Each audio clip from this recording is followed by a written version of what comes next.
watching the platform, and I'm tuning in live. Hey, follow me on Instagram at DJJoy334. You already know what's going on. Free my grandma. Hey, we on the platform.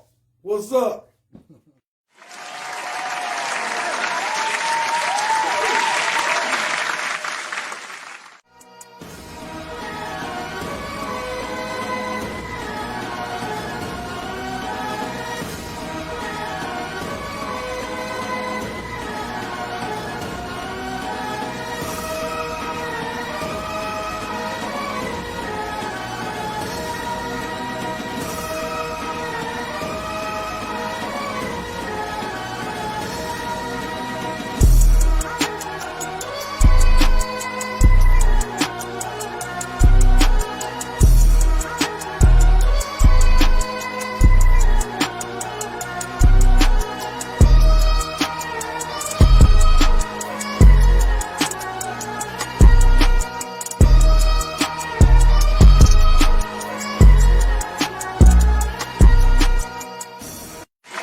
And you watching the platform, and I'm tuning in live. Hey, follow me on Instagram at DJJoy334. You already know what's going on. Free my grandma. Hey, we on the platform.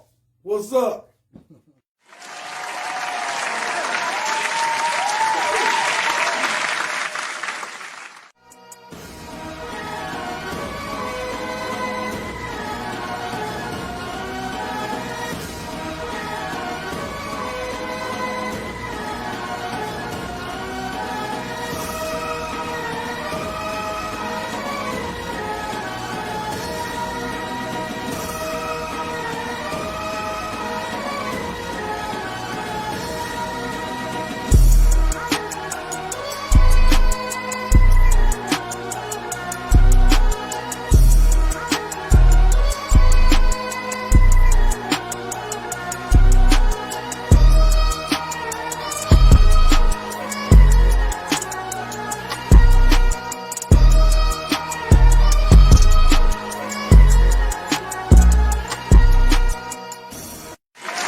And you watching the platform, and I'm tuning in live. Hey, follow me on Instagram at DJJoy334. You already know what's going on. Free my grandma. Hey. Yo, what it do, man? It's your boy Young Road, man. Welcome to Wake Up Montgomery. To my right, comedian Blueski Blue. And right here in the middle, Mr. Oronde Mitchell, City Councilman District 6. Yes, sir. Yes, sir. City Councilmen Oronde Mitchell. He said it so cool. He said it so right. cool. You gotta say the whole title with his name, man. You gotta stamp on it. Just like that, man. Y'all know how we do each and every Wednesday, man, on Wake Up Montgomery, man. We talk about the realness, the gun violence, the positivity, everything that's going on in the city, man. And we bring our special guests in the building to give their opinions on everything, man. So, Mr. Oronde, first question of the night, man. Let's go ahead and just go. What is your background? I'm originally from North Montgomery. Born and raised right here. Went to Goodwin Junior High School. Graduated from Lee. Went to Alabama State. Pledged to Omega Psi Phi Fraternity Incorporated. Okay. So I have always been here. I've been ingrained. All my mistakes was made in Montgomery. All my success was also made in Montgomery. So I've been on the ground running ever since I was a small child. So, I was raised on that north side, but, I was adopted on that west. So, Gaston Avenue, Early Street, Stevenson Street, those are some of the places that I hung out on. So I ain't gonna lie. I was with you until you said Lee High School. Oh, man. You see what he said? You see how he said it right? He didn't say North Montgomery. No. From the north. From the north. That means you seen some stuff. Yeah, I'm from that north. That's the real slang. That's how you know you from the north. Right. That's how you know, man. Absolutely, man. Straight up, man. So, man, particularly on the north side, how was your upbringing on that side of town? Like, man, give us a little bit how Montgomery was then compared to now. Back then, you had Broadway Glass. That was a thriving. It was like Hyundai is to Montgomery now. Broadway, J.P. Stevens.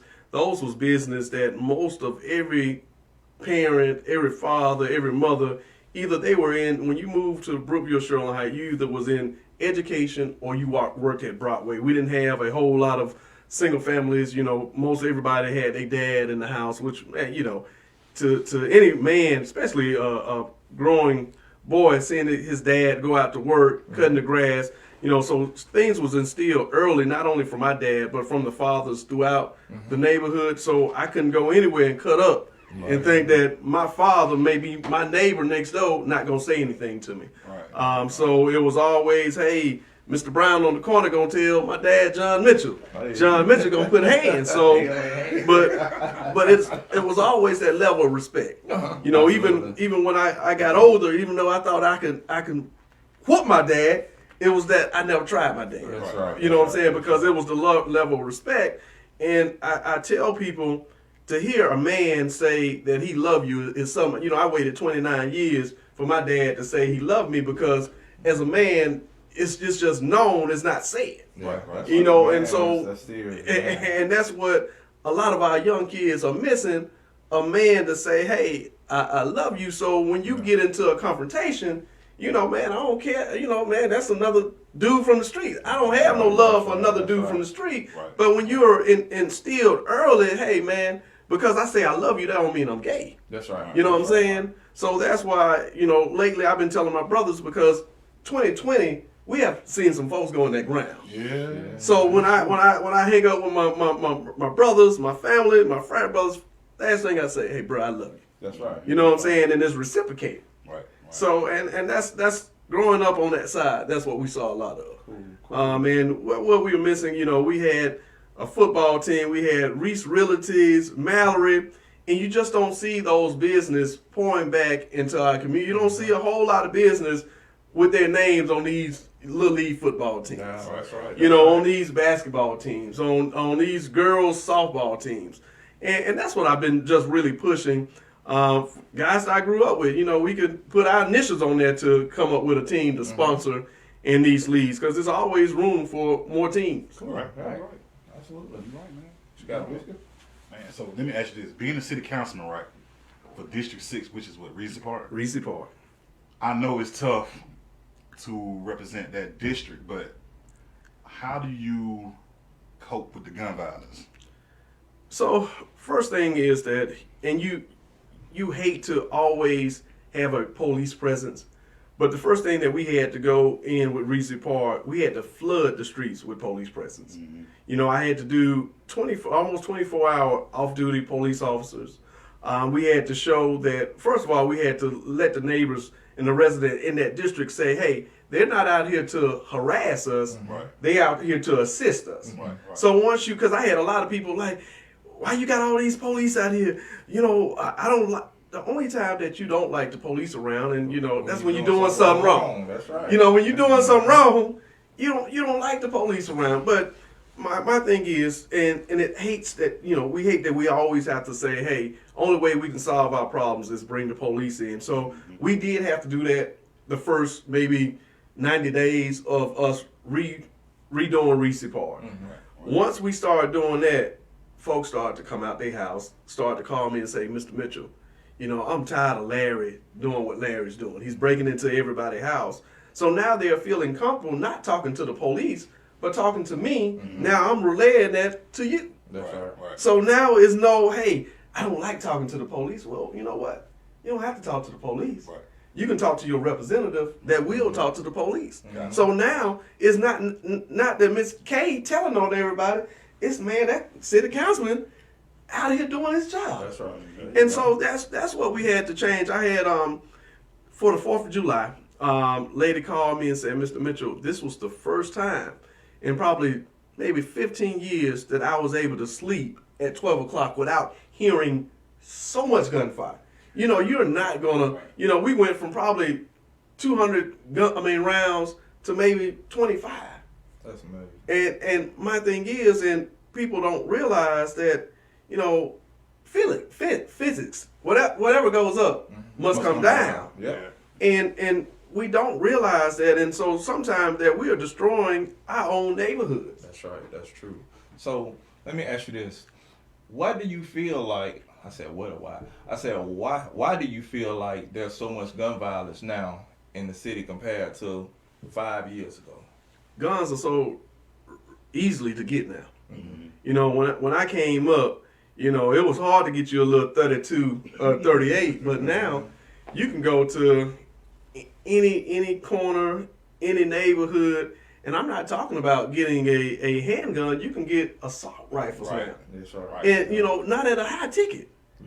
You know, if I want, like I said, if I want me a 9, I can maybe pay $80 or $100 for a 9. But if I want one of them Dracos, you know, $200-$300, I got one. So they're so easy, and I think they're so easy because more people are carrying guns now.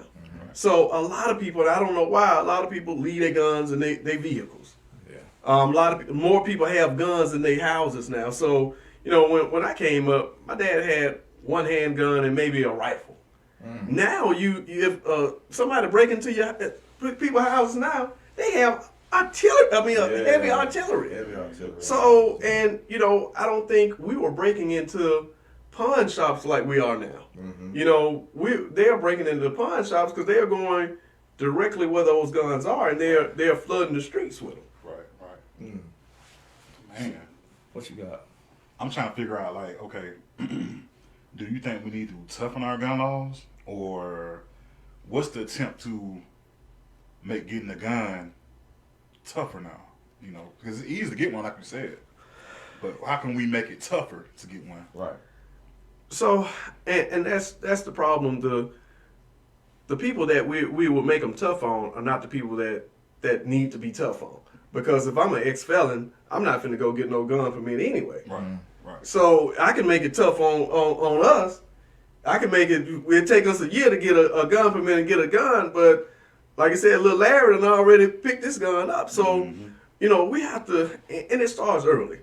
You know, and I tell everybody, you know, don't get me wrong. I love the church. I love the pastors.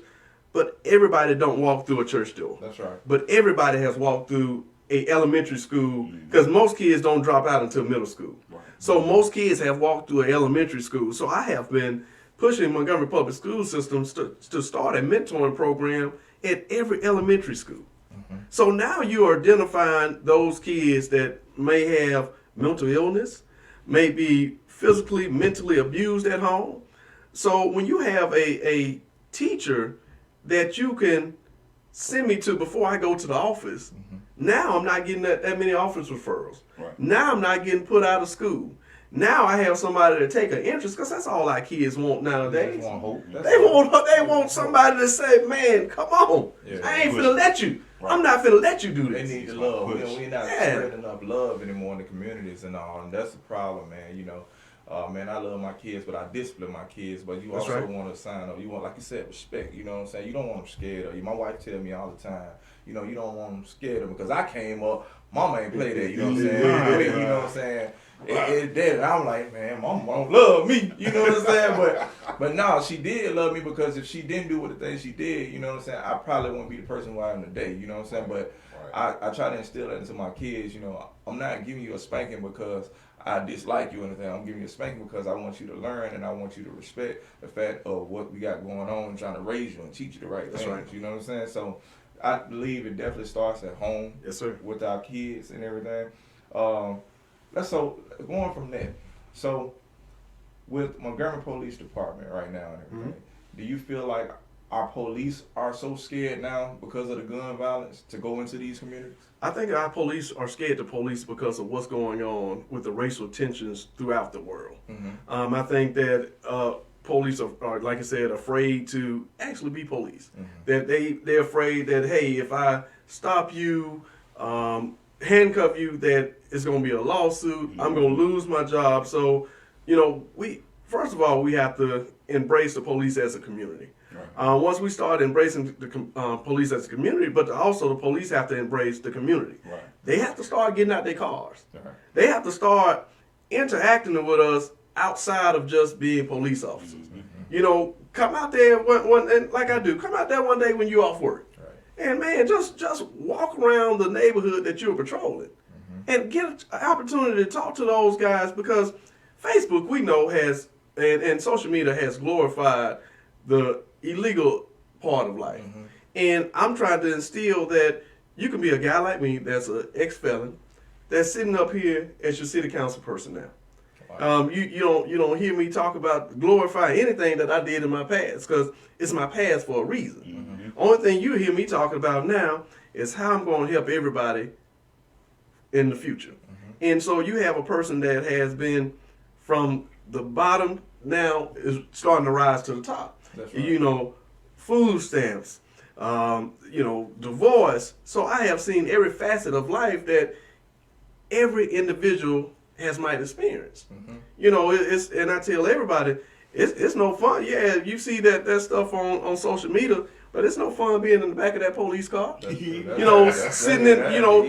front of that judge with your lawyer on that side, Right. your parents on the back, and the only person that got your life in their hand is that judge. Yes, that's right. So I tell everybody, man, yeah, folks love you until you get in trouble. Then you really see who your Real folks are. friends is. Yeah, That's right. don't nobody be there but your mama and your folks. That's right. And most times it's just your mama. Everybody who tuning in also, man, y'all more than welcome to ask any questions to Mr. Oronde Mitchell also and everything. So, man, a lot I see today, and my buddy, he's on here too, Mito Cook, man.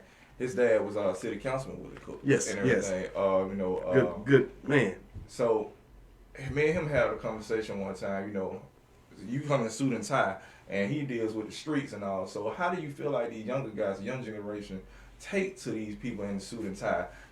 Or should it be those people going out to talk to, or do we need more of the street guys rather than together and talking to these guys and telling them to put the guns down? How do you feel about it? You need a combination, because I have always been in a suit. Mm-hmm. You know what I'm saying? So I have been that guy that hit them streets, man, and I hit them hard when I was in those streets. But my thing is, you have to have a combination of those guys and I tell everybody, those guys that's still in the street, because when I came through, it was certain guys that say, hey, you're gonna make it out of here, man. Go to school. Mm-hmm. We don't, you know what I'm saying? We don't have that now, or we have those folks say, man, this ain't what you need. Right. You know what I'm saying? I want to see, but we don't have those individuals. We have so many athletes that come to Montgomery that can be in the NBA, but so many of them athletes have got in trouble because of the crowd that they are running with. Right. Because if I know that you can make it out, I'm not finna let you do anything. That's right. Anything to risk you making it out for all of us. Because we're from Montgomery. If one person make it out of Montgomery, man, we're going to be like, man. Right. Just like if you look at the NFL now, how many guys, I think it's like 6 guys in the NFL from Montgomery. That's right. From Montgomery. Yeah. So it's going to take a combination of those guys.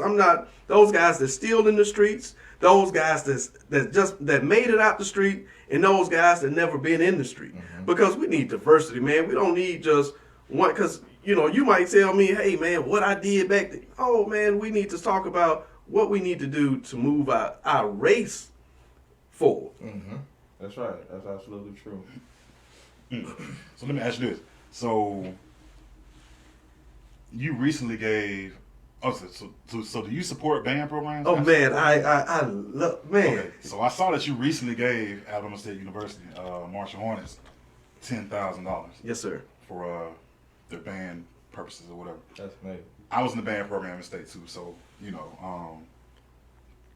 how did you feel when you gave them that? Did it feel like they needed that, or you was like, hey, you guys doing good? There you go. So it was a combination of two things. One of my good fraternity brothers, Charles Goodwin, I followed him from Southland to Downley Elementary. He was just featured on TV for being a great teacher. So he reached out to me and said, hey, he showed me how important band is. So Right. we're going to do some things with the elementary school to get more kids, because everybody's not going to play sports. Right. And like I said, it gives those kids that don't have the opportunity to excel in sports to do something else. But the equipment has to be there. And that's what I told him. I want Montgomery to be represented in the best in every aspect. Right. So whatever band, and I tell everybody, I get so many calls about sports. I don't get a whole lot of calls about the chess club, the glee club, and I tell folks, call me outside of sports. Yeah. I am well-rounded, so I'm just not going to say I'm going to put all my money into sports. But if you call me and say, hey, Mr. Mitchell, we're trying to develop a band, just like I took my granddaughter to the Alabama dance theater to the Mistletoe. And my granddaughter was amazed because now I'm introducing her to something new. That's right. You know what I'm saying? So, and that's what we have to do. We have to get out of that genre of just being, just hip hop. It's a lot of good, blues singers out there. Yeah. So my thing is, we as black people, we're real rounded in every aspect. Right, that's right. I'm glad you brought that up about hip hop. So recently I made a post saying, let's ban murder rap. You know what I mean? And I got a lot of flack on it, you know what I'm saying? And the reason I believe so is because I don't think a lot of people realize what I was saying. So let me clear that up for everybody who don't understand. There's a difference between murder rap and gangster rap. That's you right. know what I mean? Murder rap is specifying, talking about going to somebody's house, killing them, shooting, I want to see you dead, all this and stuff like that. Gangster rap talks about the things you've seen, the things you're going through in your life and all, but you're putting a more aggression onto it. You're not talking about killing people. So I said about murder rap and gangster rap, I want you to give me your kind of intake on how you feel about that. So I tell you, with our folks, we're the most, and it's sad to say it, it seems like we're the most jealous race of people, because just like when you take Mo3, when you take King Von, those guys were about to be at the top of their game. That's right. But they was knocked down because what we call it a beef. And because my thing is, sometimes what you rap about is sometimes how you end up. Right. If you end up rapping about, hey man, somebody gonna kill me dead in the street, I'm ready to die. Sometimes you're planning your funeral, or you're writing your obituary. Right. I do not, like I said, I love music, and I'm like you. I love gangster music, but at the same time, when you're talking about back in the day when it was, what was the white folks used to that Limp Bizkits used to talk about, rap about that dark, that dark music, that dark side, and that satanic. And I think, we're evolving in a different way. Illuminati is just, taking our rappers into a whole different direction. Right. And like I said, I love gang, but that killer, I'm finna kick somebody door in. I'm not with it. Like I said, let's talk about what you've been through, what you came out of, and let's start putting some positive stuff out. That's right. That's absolutely right. Got a question, man. So since we're gonna go back to the band issue over Yes, here, sir. you Yes, know what sir. I'm Yes, saying? sir. I'm gonna leave murder rap with it. Roll with up. Since you gave state $10,000, right? Yes, sir. I work with Carver High School band. Yes, sir. So man, he's got we need to know. Well, I want to know, how can we apply for, the grant or No, it's donation like you did? what all you have to do is send me an email. And what Alabama State did, and I tell everybody, send me a wish list. Send me your But, wish list. I recently gave them $10,000 for instruments and new uniforms. They got that. But what they don't have is, with MPS, you have to get like transportation. You have to get transportation. You have to get snacks when they go out of town and all that good stuff. Money ran low. You know what I'm saying? But I'm trying to get them back at the top. Yeah, so what I just did, and I do it all the time, Carver football team needed the buses. I got with Gary Hall. I paid, I think the buses was like maybe $3,000. I gave them $2,000. So all you got to do is get my email, shoot me an email, and I'll respond back immediately. If it's not the whole amount, I try to get as close as I can to that amount that you guys need. Y'all hear that now? Yeah. Look, man, I'm gonna say this because this guy be rallying for Carver, man. Look, man, look at this is Jeff Davis over here, man. But listen, man, on the real, I feel like, just with our mission, even with the bands, what I'm saying, it's about all the band programs. Right. We definitely want to bring everything to all the band programs, man. Back when I was coming up, when you was coming, band program, man, it was something to be in. You know what I mean? Yeah, we had football, we had basketball, but band was it. You know what I'm saying? When we was in the band, it was like a camaraderie, a family. You know what I'm saying? And it was like a brotherhood. We learned character and everything inside a band, discipline and all. So to bring those arts back, man, and get them back pumping the way how it was when we was coming up, man, it's very much necessary. We need to I don't know, man, is it the band directors, man, or what? Like, you know what I'm saying? Hey, shout out to Brandon Howard over Jeff Davis. Boy, you doing a good job. Hey, but on the real, hey, I'm serious, man. We definitely need to, like, you know, see what it is, man, to get these kids back in the band. You know, I was telling my wife all the time, like, our kids now, man, they so glued to this YouTube and TikTok and all this stuff like that. Man, we was outside playing, man. We ain't care nothing about none of that. We had MySpace, all that stuff like that, but we wanted to be outside, shoot basketball, do all that stuff like that. Even if we were just walking around the corner with our friends in a group, you know. But these kids now, man, they just so controlled by social media and stuff. Now the good thing about it, we just passed that Amendment 382. So with that Amendment 382, that property tax, you should start seeing some of those programs that was taken away from Montgomery Public School, like middle school extracurricular activity, like your bands. Same thing with your elementary school. So hopefully within the next 2 years, 2 to 3 years, we'll see some of those programs come back. Oh, man, that'd be amazing, man. I would love to see that. So let me ask you this: so you went to ASU? Did you do any extracurricular activities in the state? Yeah. I stayed there about 9 years enjoying it. 9 years. Stayed there about 9 years enjoying life. Man. That was extracurricular, man. Man, 9 years. Yeah, I enjoyed my college career. So now I'm waiting for the president to do away with my, if the president, you hear me, my student loans. Oh, Can you man. please do away with my student loans? Just throw mine away. Yes, please. Oh, man. What was your major?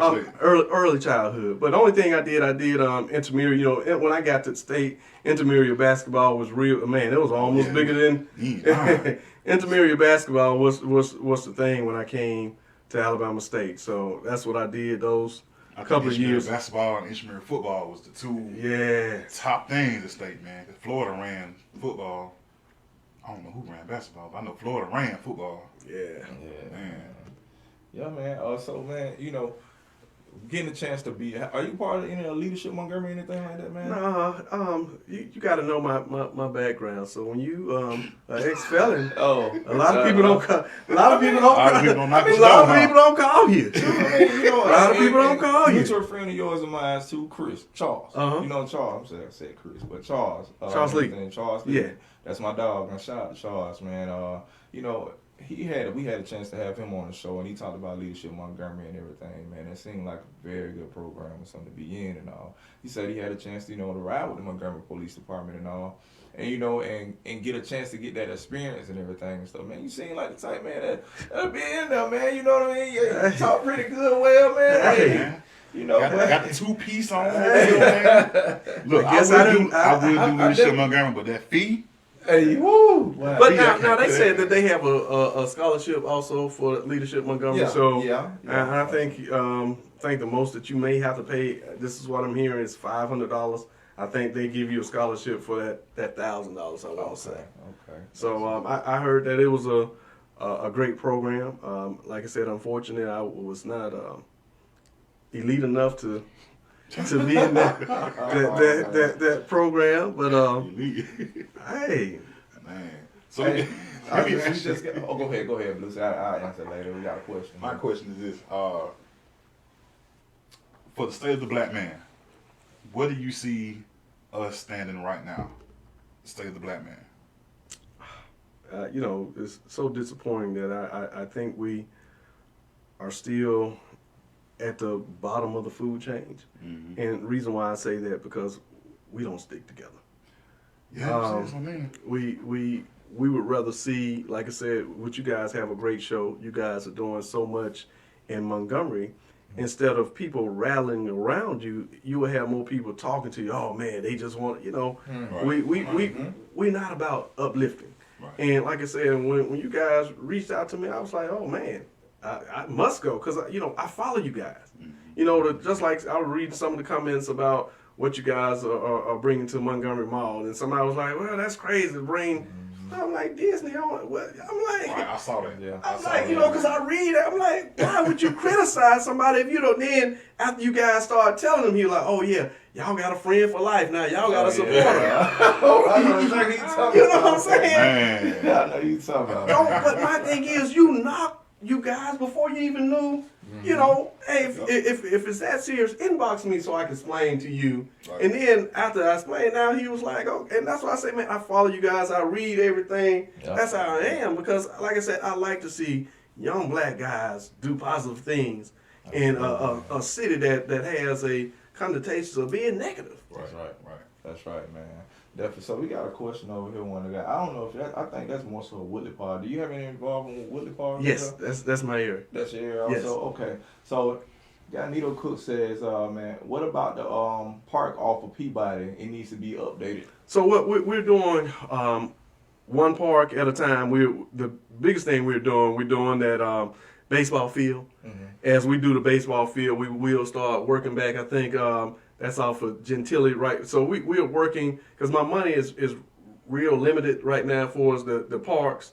So I'm trying to make sure that I spread my money. Mm-hmm. So we're doing the biggest thing is because they have a baseball league. I think it's the Southern League over there that plays. Yeah. So I want to make Crump, sure, yeah. at Peter Crump, I want to make sure that if you go to Ray Thornton and look at their field, then you compare it to Peter Crump. Right. Or you compare it to Seth Johnson Field. Mm-hmm. So I'm making sure that the city do what they need to do with Peter Crump. Then once they start doing that, we will start moving outward and doing some more things to those parts of my district.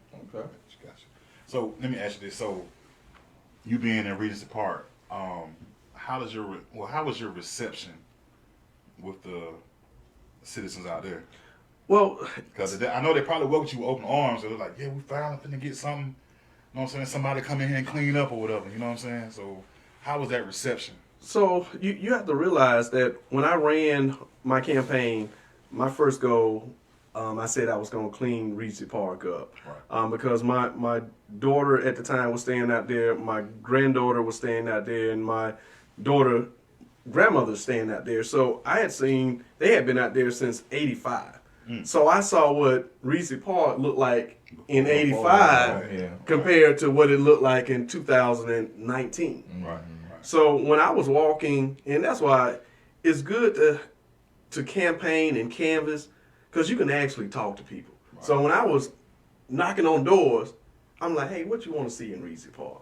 I didn't take my plan and make it their plan. I took their plan and made it my plan. Right. So they was like, hey, we want clean streets. We want these regular cars off the street. We want the grass to be cut. We want these houses to be boarded up.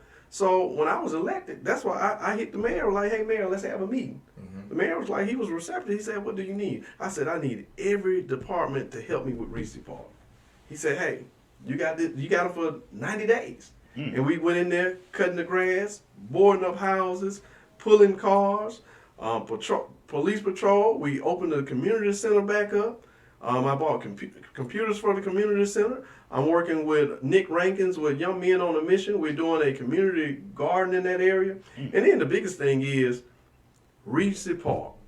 You have a neighborhood that's called Regency Park, but you have nothing that resembles a park. So we're setting up a park. Right. You know, we're gonna eventually do a walking trail because that's what it's named. It's named Regency Park. Right. Absolutely, man. So let's go into with Mayor Reed and all. How's that relationship? I mean, do you feel like the mayor is actually doing everything he can to help our community, help our city? Well, let me say it like this: the mayor only can do so much. Mm-hmm. The rest of that responsibility will rely on those 9 city council persons. Mm-hmm. And I tell my people, rely on your city council person. And the lady called me today, she will say, hey, Mr. Mitchell, my debris hadn't been picked up in my front yard in 3 weeks. I said, hold on. I called the director of sanitation immediately, Mr. Dickey. I had her on the other phone. I said, hey, Mr. Dickey, this is the address. The lady called me back in 30 minutes. She said, hey, Mr. Mitchell, I just want you to know, they're out here picking up my debris. So my thing is, the mayor are going to do the day-to-day operations of running the city. But it's up to your city council person, the people that you elected to represent you on a daily. Because you know it's hard for you to say, hey, somebody broke in my house, let me call the mayor. Right. Or this car is out here, been out here 30 days, let me call the mayor. Right. You're going to be like, hey, let me get in contact with my city council person. And I tell him, you know, the mayor and I had dinner yesterday, and I said, Mayor, and I was honest with him. I said, Mayor, you know, on your honest opinion, how would you grade yourself? He said, well, since this pandemic and I didn't have an opportunity to use my full potential, I give myself a B. And he said, there's a lot of things, and that's with everybody. There's a lot of things that we all need improvement on. Right. So I can't say that, hey, I got it, man, I've been working, I'm always going to give myself a B because there's always room for improvement. If I give myself an A, where's my growth? You know, I got 3 more years to go as a city council person. So if I give myself an A now, that means I have absolutely no growth, no improvement. And I don't think anybody is at a point that you can't grow or you can't have improvement. Right. So the mayor, like I said, we talk on a regular basis. We have talked about crime in the city of Montgomery, and he vowed to me, he said, hey, we cannot be like this next year, almost at 60. So the mayor is doing some things on his crime bill, and he's working with Chief Finley. But the biggest thing that he assured me that since, you know, now that we don't have a director, public safety director, now the chief is able to make those decisions that he wasn't able to make before they removed that public safety director from over him. So you said you're very, very close with the mayor? Yes. We have a working relationship. Yes, sir. I need you. This is what I need you to do. This is your homework assignment. Okay, yes, sir. Let me give him a pen. Yes, sir. Yes, sir. Let me give him a Write pen. that down. Asterisk. Contact the mayor and tell him to come on the show. Okay. We'll do. That was a quick note. I will do. Side note. I will do. Both of y'all can come, y'all. Yeah, But you I know, will do. No, man. Man, you know, so me, man, I'm an artist myself, man. You know, so I would like to see, and tell me, how can we go about getting, you know, more venues for more artists like myself, and you know what I mean, you know, more, just to say it, more positive artists. And I don't want to just say positive artists. I'm gonna take that back. I'm gonna retract that. Artists just in general, more safer venues and that's in the community. So that's what the mayor and I talked about. I kind of got that idea from other cities. Also, Alabama State did a great job when they brought 2 Chainz. We have the Biscuit Stadium, we have Crampton Bowl, we have Patterson Field that can be used at those venues that you're talking about. Right. You know, Alabama State brought 2 Chainz, put a stage in the middle, and that was a great show. Wow. Sound system was like I was sitting right next to the speaker, and the mayor was like, hey, yes, that's something that we can do because we have those. I mean, once football season is over with, Crampton Bowl sit idle. Once the baseball season's over with, it sit idle. Same thing with Patterson Field, and to me, the Biscuit Stadium is state of the art. I think that you can put those fans in there. Then you can also, if a promoter is listening, you got those boxes in Biscuit Stadium that you can sell and promote, and man, that is a moneymaker. Right. And the mayor is open for it.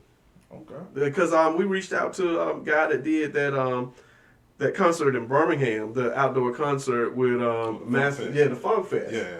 We reached out to him. I talked to Jerome at 97.9. Jerome said the guy is ready to sit down with the mayor. So hopefully we'll be doing some things about. You got to put us on that committee. Oh yes, sir. Yes, sir. Yes, sir. Yes, sir. Yes, sir. Is available. Yes, sir. Yes, sir.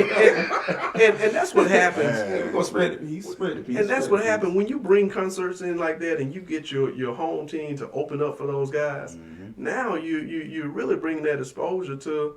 We got some talented folks here. Yes, you do. That's right. We got some talented folks here, man. We definitely do. Man. So my question for you is, I know y'all just had Founders Day yesterday. You know what I'm saying?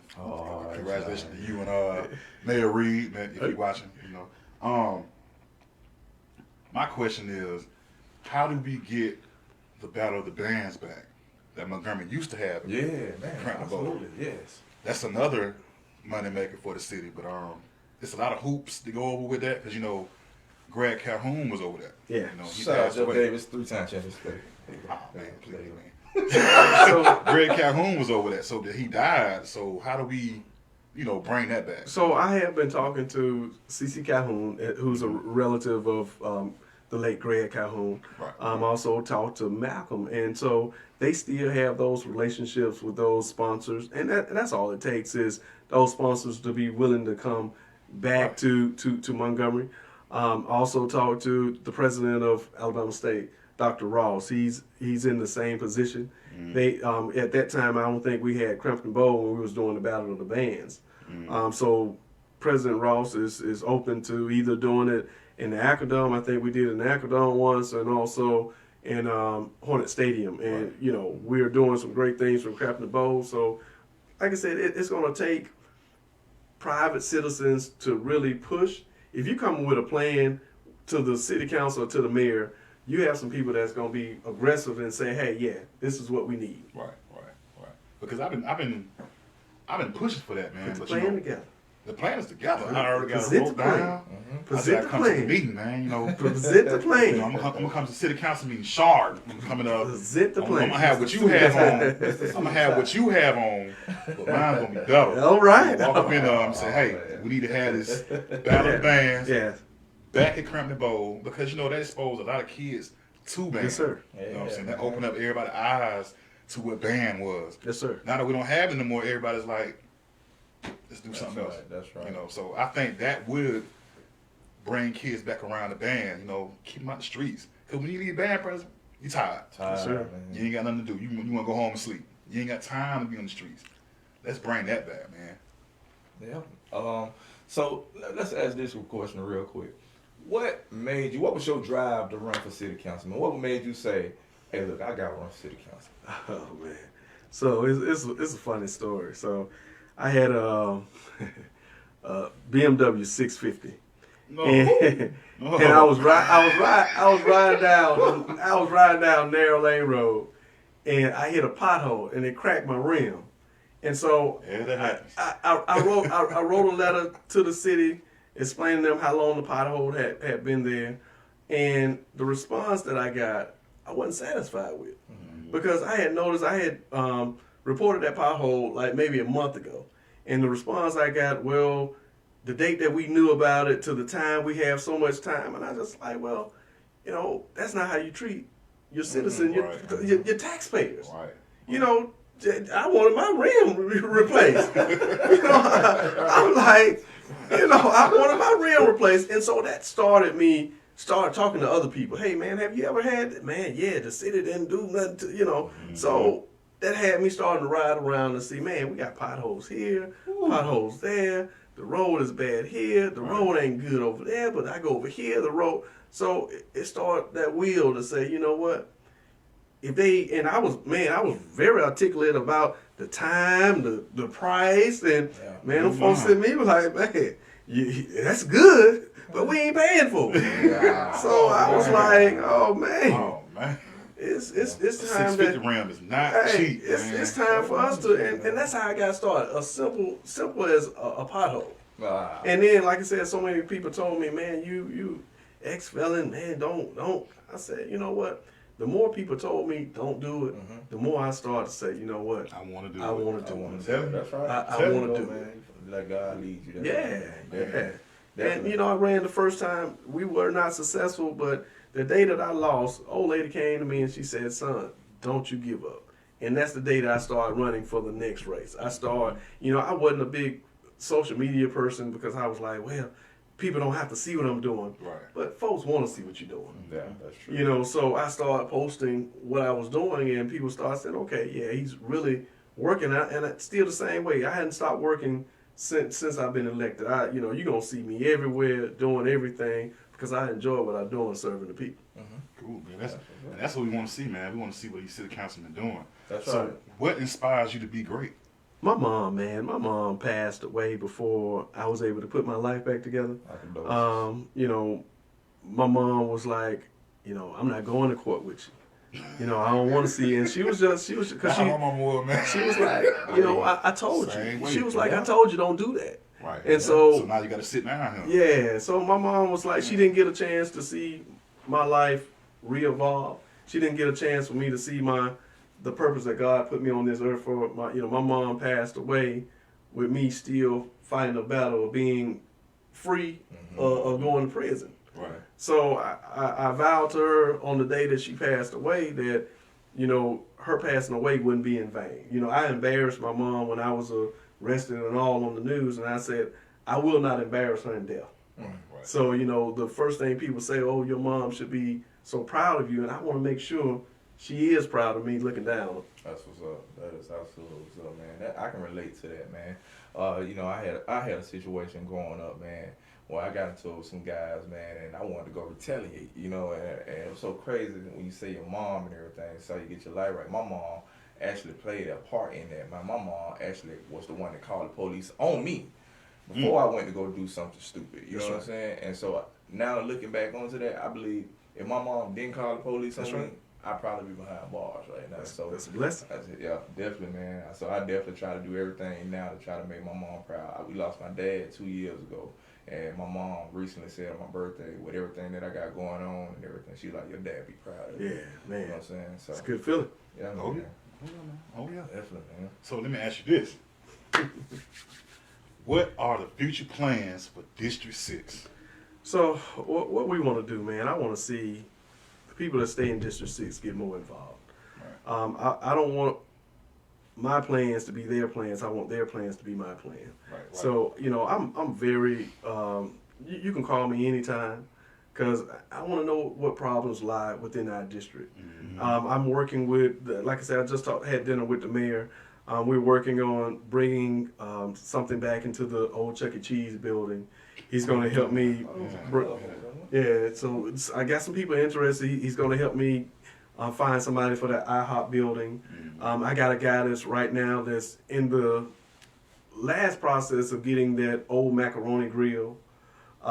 We're also reaching out to a couple of fast food chains. We don't have from the city limits all the way to the boulevard. It's no fast food restaurants, and you have Hardee's just closed. Yeah, Hardee's closed down. But you got that's a major fairway. You have people coming from Dothan, Florida. So you know they not gonna stop in my district. They gonna take that left and go down to McDonald's, which is District 5. That's in CC's district. So we're doing a lot of things because it's an opportunity zone.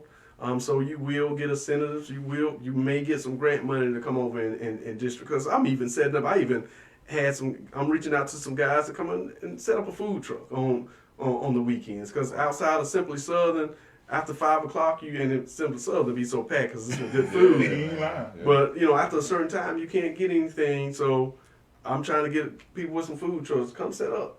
Because we gonna spend some money in Y'all District hear that, 6. man? Y'all hear that, man? I'll let you see the council, Food truck man. people, man. Yeah. Man, so I really want to get a event center, man. I want to get an event center where people can host their weddings and receptions and all that good stuff, man. Instead of paying top dollar going across town, we can just stay right here in the neighborhood. Yeah.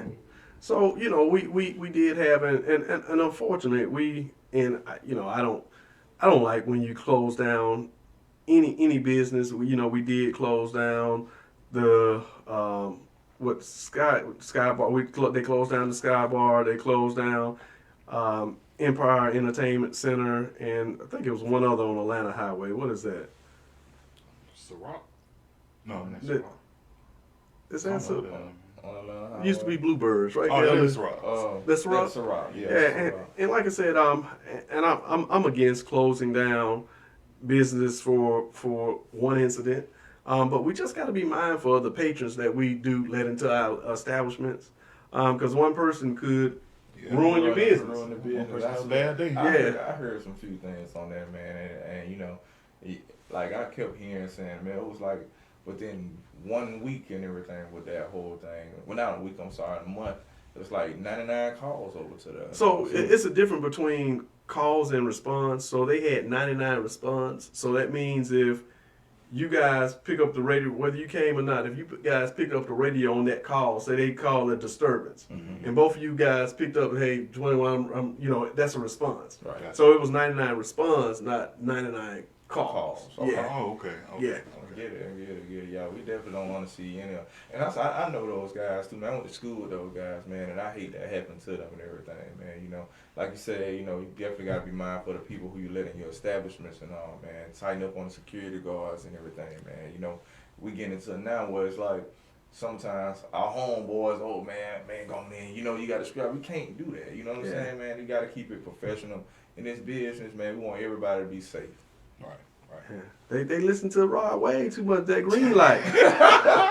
Man, no, not that Green light. That green You light. the only city councilman I know. That green light. Hey, Bumps Rod Way. hey, that's good That's though, good, man. though, You know, man. he down, that shows you, he down to earth. You know what I'm saying, man? Y'all definitely contact this brother here, man. He definitely, I can feel the vibe. Brother real cool, man. Right. Real talk. And so that's what you need, man. We need more people like yourself to get into politics. Right. You don't have to be a city councilman, but learn what politics will do for you. And so many people say, hey, that presidential race, but the most important race is your local races. Mm-hmm. We just had a Senate seat 26.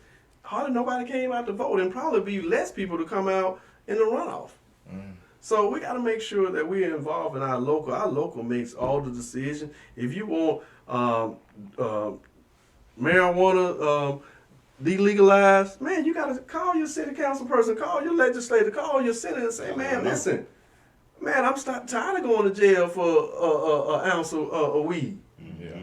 Man, give me a citation if I got over 2 ounces. Right. So we can start crowding our jails with, It's more people. non-violent offenders. Right. Yeah. And my thing absolutely, man. is, give us those programs. Okay, stop sending our drug abusers to jail. Man, start putting them in them programs. Rehab. Yeah, Mhm. absolutely. And get them those beds that they need. Don't do them out of bed, man. Inpatient, not outpatient rehab. Right. Give us the money that we need to have inpatient rehab for these people and stop overcrowding our jails with non-violent offenders. That's right. So let me ask you this: how do you feel about Kay Ivey building these mega prisons? That she's building 3 of them, if I'm not mistaken. The money that she's using to build it, she could have put that money. Do you feel she could have put that money somewhere else? It's 2 points to that. The prisons that we have now are so inhumane that we pretty much don't have any choice, man. I had the opportunity. I used to go to Staten to speak a lot, and talking to them guys how they are living in those prisons, man. You wouldn't want, your family members. You won't want anybody there. I know a lot of people say, well, they in prison for a reason, but they shouldn't. But still, I don't care if you did something, but you still shouldn't live inhumane. You still should have a running water. The floor shouldn't be flooded with sewage. So I think it was the money can be better spent. And I say better spent that I say that the state of Alabama, we need to have pre-K programs in every school. A fully funded pre-K because everything starts early childhood. Right. So if we start putting that money in early childhood, because that pipeline, once a child reaches the 3rd grade, that's what we determine where they're going. Gotcha. So, and that's why it's so important that our kids on their reading level, they start to make sure they're achieving their reading goals in 3rd grade. And so what they're doing now, if they're not achieving their reading goals, they're holding them back. So I just hate to see that because we just need to put more money and resources in pre-K. You're right. You're right. Absolutely, man. Definitely. Question that I wanted to ask and everything. So kind of almost slipped my mind when we were just talking. I was looking at the time, but so just with everything that's going on in the city and all, and Doug Singleton, he was on also and all. Are you a part of the mentoring program that's supposed to be going on? Yeah, Doug brought me in. Okay. He brought me in as the vice chair. Okay. And the reason why he brought me in, he said that, hey, Mr. Mitchell, you're so involved. You still doing what you, because at the end of the day, I do work with Montgomery Public School System, and I am a truancy officer. So I deal with those kids, and most of the kids that I deal with have underlying issues. It's not like I just don't want to come to school. Most of those kids sometimes they're behind. And so when you tend to be behind 2 grades and you 17 in the 10th grade, you by the time I graduate, I'm going to be 19, 20. Right. Yeah. So we have to give those kids those alternatives. And I have a good relationship with Job Corps. Job Corps does a wonderful job with those kids, giving them trades. They even pay them after they get their certificates on whatever they're doing. They're even giving a clothes allowance. And also, I have a good relationship, and it's right in my district with Patterson. Okay. So they have those same programs. I didn't even know Job Corps did the thing. My wife, she works for Job Corps. Yes. I didn't know until she started working there the things that they offer. I always thought Job Corps was just for the bad students. No, That's no. what I thought, man. No. If I would have known, that would have been definitely a first option. But I didn't know that. I was like, man, I ain't going to Job Corps, man. I was like, man, I ain't studying Job Corps, and I wish I would have done that then. Yeah. Yes. Definitely, man. Definitely, man. So my final question for you, Mr. Mitchell. Mr. Mitchell. As a city councilman in the city of Montgomery, where do you see Montgomery in the next 4 years? I see Montgomery really growing. I see a lot of black entrepreneurs.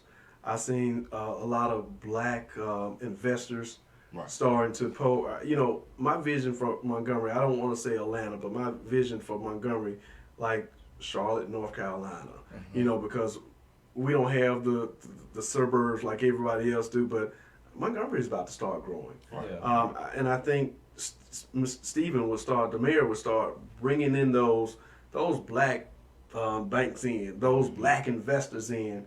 Not saying that it totally have to be black, but once people start seeing how aggressive you are, seeing how your culture is, they're gonna want to come. Right. That's right. They're gonna want to come. And my thing is that key piece will be education, because when you look at investing in any neighborhood, any community, you're gonna say, hey, how's the crime? Right. So we must fight crime. That we must, because I don't want to move to a place or invest in a place that every time I look, you got robberies of a business, shooting at a business, you have murder. So the first thing is we have to get our crime under control. Right. Once you get the crime under control, now you finna start boosting your education. Once you get your education, now your pool of people that you can employ is a little greater. So now when you come in, you know what? Man, the crime is down, education is up. Now I can get a good pool of people to work at this business that I want to bring in. Right. So now we don't know. Hey, everybody finna start moving out of Montgomery. They finna say, you know what? I'm finna start moving back into Montgomery. Back into Montgomery, man. And like I said, if you got some property on that west side, man, start investing. And that's what I'm about to do in my district. I'm finna find a spot that we can do affordable homes. I'm not talking about homes that you'd be like, man, I don't want that. I'm talking about homes that you was like, man, if I qualified that, I wouldn't mind moving into that. Right. So we're going to do some aggressive things with this mayor, because he's young, he's vibrant, and he's ready for change. That's what's up. That's absolutely what's up, man. Look at here, man. One more thing before we get you up out of here tonight, man. I would like for you to give some words of encouragement to our city. So Montgomery, I say this, a person like me that made mistakes, people looked at me and say that he would never be anything after I made my mistakes. And I showed them all. I showed them that you can make mistakes in this city and you can bounce back. And I tell everybody, get involved. If you see something that you can be a part of, join it. If you see something that's not right in your community, try to fix it. But the biggest thing is, only way Montgomery gonna get better if we do it together. Right. And alone we cannot achieve anything. But together we can achieve greatness. And that's it. That's it, man. I Y'all heard it. got two things, man.